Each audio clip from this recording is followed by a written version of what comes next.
Hey people, I order a lot of Starbucks.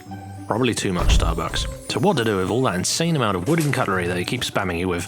Well, in this video, I'm going to use them to finish a spoon carving knife so I can make wooden spoons from all the spoons. Call it Spoonception. I ordered a compound curve spoon blade from woodtools.co.uk as they sell some absolutely lovely blades that I couldn't hope to match if I tried to make it myself. I'm a woodworker, not a blacksmith. I mean, they do say never bring a knife to a wood fight or something like that anyways.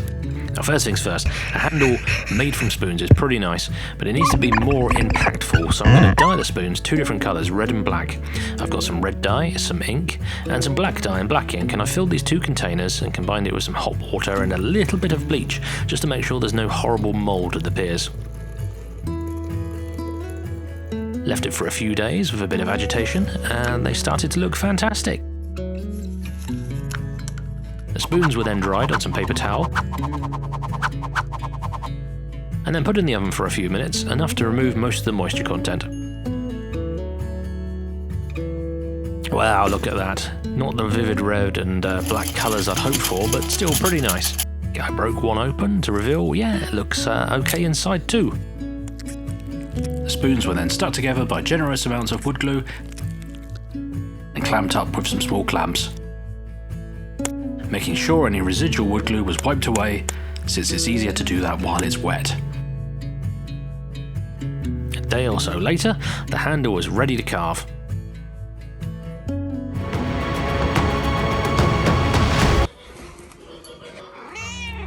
Before doing any carving, I cut the finished blank to the correct size needed for the handle using a handsaw. I then got my Maker X rotary tool with a cut saw burr and started carving. I wasn't looking for a fancy shape here, the spoon shape already fitted nicely into my palm, so I just had to carve the edges down to a nice smooth radius.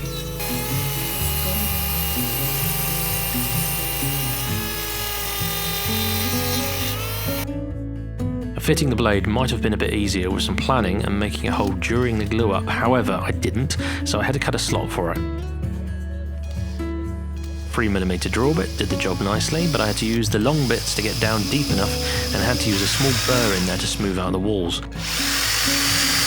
I gave the piece a sand up to about 320 grit and added some abrasive paste to really smooth things down, plus make the wood pop a bit. I finished the piece with 4 or so light coats of CA glue to give it a nice shine and some protection. Once the whole thing was done, I added some Gorilla epoxy to the blade and slid it in.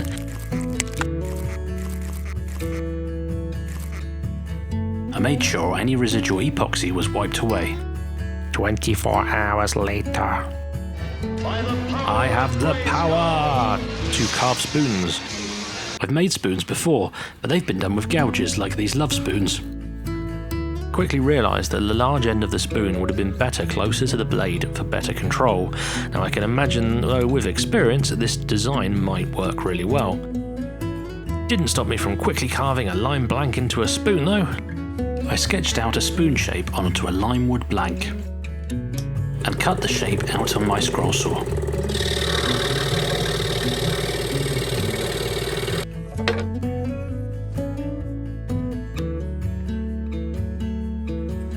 Wow, look at this.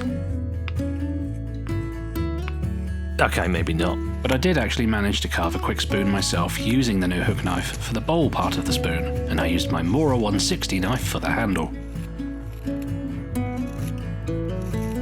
Spoon! So, if you found this video useful, please smash that like button, and if you didn't like it, please tickle the dislike button and tell me why in the comments below. Thanks all.